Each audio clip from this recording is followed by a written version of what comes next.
नमस्कार, छायाज रेसिपीजमध्ये आज आपण 1 कप गव्हाच्या पिठापासून खूपच मस्त साधा सोपा आणि घरच्या साहित्यामध्ये झटपट होईल असा नाश्ता बनवणार आहोत। चला तर लगेच बनवायला सुरुवात करूया। इथे मी एक मिक्सिंग बाउल घेतला आहे। यामध्ये 1 कप गव्हाचं पीठ घ्यायचं आहे। हे पीठ मी आधी चाळून घेतलं आहे। नेहमी आपण चपातीसाठी जे घरी पीठ वापरतो तेच आहे। यामध्ये 2 चमचे तांदळाचं पीठ घालायचं आहे। तांदळाच्या पिठामुळे रेसिपीला कुरकुरीतपणा यायला मदत होईल, पण जर घरी तांदळाचं पीठ नसेल तर तुम्ही नाही घातलं तरी चालेल। यानंतर यामध्ये बारीक चिरलेला कांदा घालायचा आहे। इथे आता मी 1 मोठा चमचा ओलं खोबरं किसून यामध्ये घातलं आहे। 2 चमचे शेंगदाण्याचा कूट घातला आहे। शेंगदाणे भाजून ते मी वाटून घेतलेत, बारीक वाटून घ्यायचे। यानंतर इथे मी आलं आणि लसूण किसून यामध्ये घातलं आहे। बारीक चिरलेली हिरवी मिरची घालायची आहे। इथे मी 2 हिरव्या मिरच्या घेतल्या होत्या। यानंतर बारीक चिरलेली कोथिंबीर घालायची आहे। इथे आता चवीप्रमाणे लाल तिखट घालायचं आहे। आपण हिरवी मिरची सुद्धा घातली आहे, त्यामुळे लाल तिखट तुमच्या चवीप्रमाणे कमी जास्त करा। अर्धा चमचा इथे मी धने जिरे पूड घातली। यानंतर अर्धा चमचा जिरं घातलं। पाव चमचा हळद घालायची आहे, रंग छान येईल रेसिपीला। आता हे सगळं मिक्स करून घ्यायचं आहे। यामध्ये तुम्ही तुमच्या आवडीच्या भाज्या सुद्धा घालू शकता, जसं अगदी बारीक चिरून तुम्ही इथे कोबी घालू शकता किंवा किसलेला गाजर घालू शकता।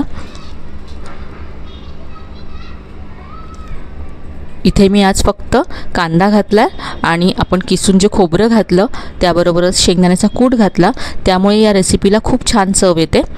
हे सगळं मिक्स केल्यानंतर यामध्ये मी पाणी घातलं आहे आणि थोडं थोडं पाणी घालत हे आपल्याला मळून घ्यायचं आहे। या पिठाचा असा मी गोळा मळून घेतला। यावरती अर्धा चमचा तेल घालायचं आहे आणि पुन्हा हे मळून घ्यायचं आहे।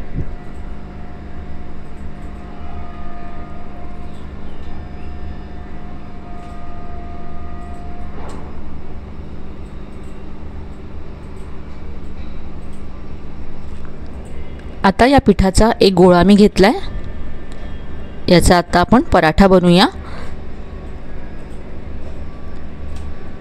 हा गोळा आता सुक्या पिठामध्ये घोळून लाटून घ्यायचा आहे।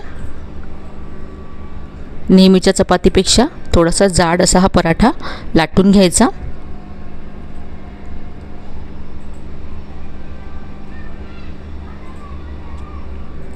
इथे आता पराठा मी लाटून घेतला। हा असाच तुम्ही भाजू शकता, पण याला छान राऊंड शेप येण्यासाठी मी याला या प्लेटने किंवा झाकणाने कट करून घेते।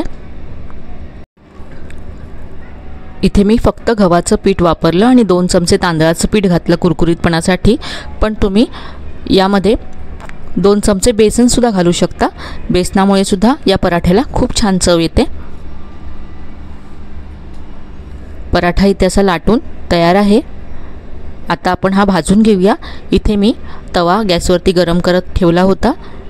यावरती पराठा घालायचा आहे।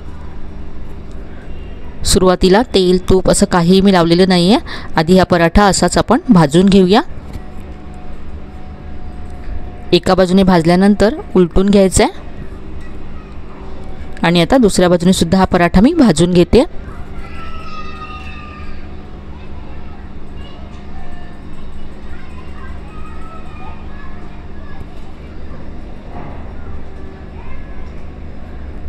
पराठा भाजल्यानंतर यावरती थोडंसं तेल घालायचं आहे। तुम्हाला आवडत असेल तर बटर किंवा तूप घालू शकता। आणि आता हा छान खरपूस होईपर्यंत भाजून घेऊया।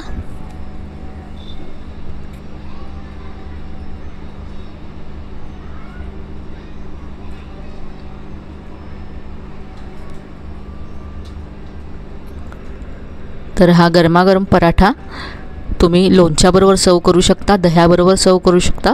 इथे मी टोमॅटो केचप बरोबर सर्व केला। चवीला खूप छान लागतो आणि घरच्या साहित्यामध्ये हा पराठा तयार होऊ शकतो। तर अशा पद्धतीचा वेगळा नाश्ता तुम्ही नक्की करून पहा, तुम्हाला नक्कीच आवडेल।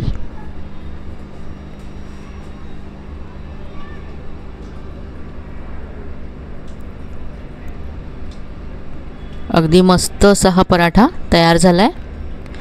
मुलांच्या नाश्त्यासाठी किंवा टिफिनसाठी सुद्धा तुम्ही हा बनवू शकता।